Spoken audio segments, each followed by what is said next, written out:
বিদ্যুৎ দপ্তরের কর্মী অথচ নিজের দপ্তরের মন্ত্রীর নামই বলতে পারলেন না। শুধু তাই নয়, অফিসে গাফিলতি ও দায়িত্বে অবহেলার অভিযোগও উঠেছে কর্মীদের বিরুদ্ধে। চরিলামের বিদ্যুৎ পরিষেবা নিয়ে ফের উঠছে একাধিক প্রশ্ন। চরিলাম বিদ্যুৎ কল অফিসকে ঘিরে দীর্ঘদিন ধরেই ক্ষোভ এলাকাবাসীর। অভিযোগ, ঘন ঘন বিদ্যুৎ বিভ্রাট, দীর্ঘ সময় পরিষেবা বন্ধ থাকা এবং অভিযোগের পরেও দ্রুত সমস্যার সমাধান হয় না। এরই মধ্যে সংবাদ প্রতিনিধির প্রশ্নের মুখে দপ্তরের এক কর্মী বর্তমান বিদ্যুৎ মন্ত্রীর নামই বলতে পারেননি। বারবার চেষ্টা করেও নাম মনে করতে ব্যর্থ হন তিনি। ঘটনাটি ঘিরে কর্মীদের দায়িত্ববোধ ও কর্মসংস্কৃতি নিয়ে নতুন করে প্রশ্ন উঠেছে।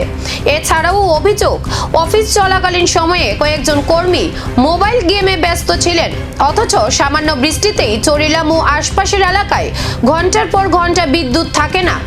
স্থানীয়দের দাবি, লাইনে ত্রুটি দেখা দিলেও দ্রুত মেরামতের উদ্যোগ নেওয়া হয় না, ফলে সাধারণ মানুষকে প্রতিনিয়ত দুর্ভোগ পোহাতে হচ্ছে। কি কারণে এবং কি অসুবিধা?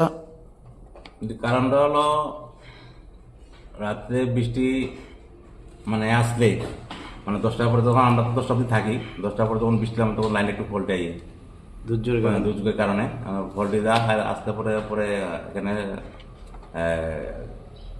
আছে কর্মী আছে, কিছুক্ষণ পরে সারাই করে লাইনটা আবার চালু করে। আবার তো এমনও মানুষ অভিযোগ করছে আপনাদের ফোন নাম্বারে ফোন করলে নাকি বিদ্যুৎ কর্মীরা সাড়া দেয় না। আমরা তো প্রায় সময় ধরি, তো সবসময় টাকা ধরন যায় না, সবসময় তো আমরা কাজে একটু ব্যস্ত থাকে, তখন ধরতে আমরা অসুবিধা হয়। তা আপনারা জানেন বর্ষা আসলে এরকম সমস্যার সম্মুখীন হতে হয় হ্যাঁ, চরিলামবাসীকে। তার আগে কেন এই কাজগুলি সারাই করা হয়নি? আপনাদের কি গাড়ির সরকার কি গাড়ি দেয় না, নাকি মেরামতের জন্য কোনো জিনিসপত্র দেয় না? কোনটা?